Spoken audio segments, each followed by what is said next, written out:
Hello friends, preventive maintenance क्या है और क्यों करते हैं, पीएम के फायदे या नुकसान क्या हैं, ये सारी जानकारी हमने पिछले video what is preventive maintenance में जाना है। अगर वह वीडियो नहीं देखा है तो नीचे डिस्क्रिप्शन में लिंक है या यहाँ पर आप आई बटन पर क्लिक करके देख सकते हैं। लेकिन आज के इस वीडियो में हम लोग ये जानेंगे कि प्रिवेंटिव मेंटेनेंस में क्या किया जाता है। जानकारी इंपॉर्टेंट है और कई इंटरव्यू में भी पूछे जाते हैं, इसलिए वीडियो को ध्यान से पूरा देखें और ऐसी जानकारी वाली अपडेट्स के लिए चैनल को सब्सक्राइब करना ना भूलें। प्रिवेंटिव मेंटेनेंस एक ऐसा मेंटेनेंस है जिसे हम रूटीन वाइज करते हैं और यह एक समय अंतराल के बाद यह रिपीट होता रहता है। पीएम करने में हर इक्विपमेंट के हिसाब से उसका चेकलिस्ट तैयार करते हैं और उसी के अनुसार हम पीएम में वो सारे वर्क करते हैं। अब आप ये सोच रहे होंगे कि चेकलिस्ट क्या है, तो ये वही चेकलिस्ट है जो आपको प्रिवेंटिव मेंटेनेंस के सारे वर्क करने होते हैं। चेकलिस्ट की सहायता से आप ये समझ सकते हैं कि इस इक्विपमेंट में पीएम के दौरान हमें क्या क्या करना है। फॉर एग्जाम्पल, आपसे किसी ने पूछा what is a preventive checklist, यानी पीएम चेकलिस्ट क्या है।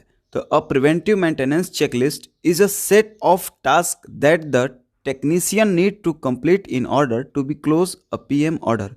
यानी कि प्रिवेंटिव मेंटेनेंस चेकलिस्ट कार्यों का एक ऐसा समूह है जिसमें एक पीएम वर्क ऑर्डर को क्लोज करने के लिए एक टेक्नीशियन के द्वारा वो सारे टास्क पूरे करने होते हैं। इसके बाद हम ये जान लेते हैं कि प्रिवेंटिव मेंटेनेंस के चेकलिस्ट में कौन कौन से टास्क होते हैं। तो इसमें सबसे पहला टास्क है इंश्योर होना, जो कि सेफ्टी पर्पज से है कि आप इंश्योर करें कि इक्विपमेंट का पावर ऑफ है या नहीं। यदि वर्क परमिट सिस्टम पर आधारित है तो वह इक्विपमेंट का आइसोलेशन होने के बाद ही आप अगला टास्क कर सकते। दूसरा टास्क है विजुअल इंस्पेक्शन। इस टास्क में इक्विपमेंट का विजुअल इंस्पेक्शन किया जाता है। इक्विपमेंट पर आप हाथ रखकर भी उसके टेम्परेचर का अंदाजा लगा सकते हैं।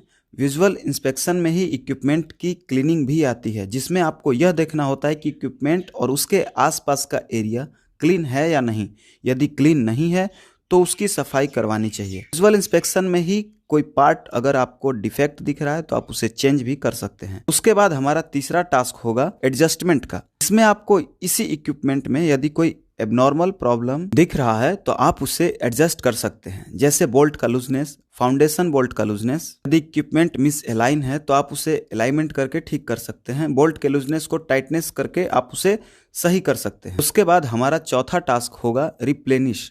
रिप्लेनिश का हिंदी अर्थ होता है भरपाई करना, यानी कि इक्विपमेंट के रूटीन चेकअप में इक्विपमेंट का fluid level, lubrication, oil level, ये सब यदि रिक्वायर्ड लेवल से कम है तो उसका रिप्लेनिश करते हैं, यानी कि उसका लेवल मेंटेन रखते हैं। और इसी चेकलिस्ट के लास्ट में है रिप्लेस या रिबिल्ड। इस टास्क में यदि हमें कोई इक्विपमेंट का रनआउट पार्ट या डैमेज मिलता है तो उसे रिप्लेस कर देते हैं, या दोबारा से सही करके लगाने लायक होता है तो उसे रिबिल्ड करके लगा भी देते हैं।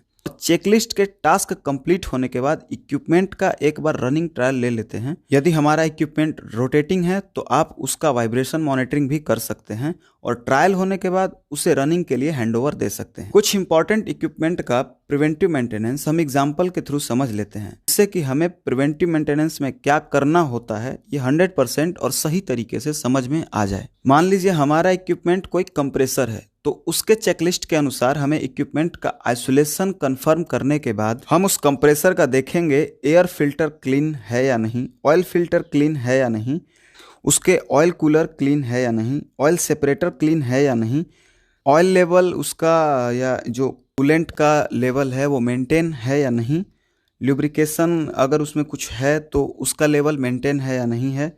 उसके बाद उसके रेडिएटर और कूलिंग फैन के इंस्पेक्शन हम कर लेंगे और जो उसके कूलिंग वाटर की लाइन है उसका फ्लशिंग कर लेंगे। उस कंप्रेसर के कपलिंग जो भी हैं उसके बोल्ट की टाइटनेस देख लेंगे, कहीं लूज तो नहीं है।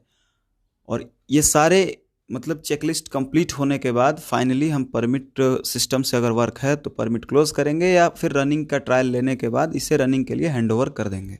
इसी तरह से यदि हमारा प्रिवेंटिव मेंटेनेंस के लिए कोई इक्विपमेंट पंप है तो सबसे पहले उस पंप का क्लीनिंग चेक करेंगे। आइसोलेशन कंफर्म होने के बाद क्लीनिंग देखेंगे, इक्विपमेंट का एरिया और इक्विपमेंट क्लीन है या नहीं। ऑयल की क्वालिटी इंस्पेक्शन करेंगे, ऑयल लेवल इंस्पेक्शन करेंगे कि मतलब जितना लेवल इसका होना चाहिए रिक्वायर्ड उतना है या नहीं है। उसमें ये भी देख लेंगे कि कोई लीकेज या सीपेज तो नहीं है। ये सारा इंश्योर आप उसी दौरान प्रिवेंटिव मेंटेनेंस के दौरान करेंगे। उसके बाद कपलिंग की टाइटनेस, जो भी पंप और मोटर के बीच की जो कपलिंग होगी उसका टाइटनेस चेक करेंगे, अलाइनमेंट चेक करेंगे वो सही है या नहीं है। मोटर और पंप दोनों के फाउंडेशन बोल्ट का टाइटनेस चेक करेंगे। पंप का अगर सक्शन स्ट्रेनर क्लीन नहीं है या चोक है तो उसको एक बार इंस्पेक्ट करके देख के आप उसे क्लीन कर दें। उसका आप बेयरिंग इंस्पेक्शन कर सकते हैं, मैकेनिकल सील अगर पंप में लगा है तो वो देख सकते हैं। पंप की ग्लैंड पैकिंग से कोई लीकेज तो नहीं है, अगर ग्लैंड रिप्लेस करने के कंडीशन में है तो आप उसका रिप्लेसमेंट भी कर सकते हैं।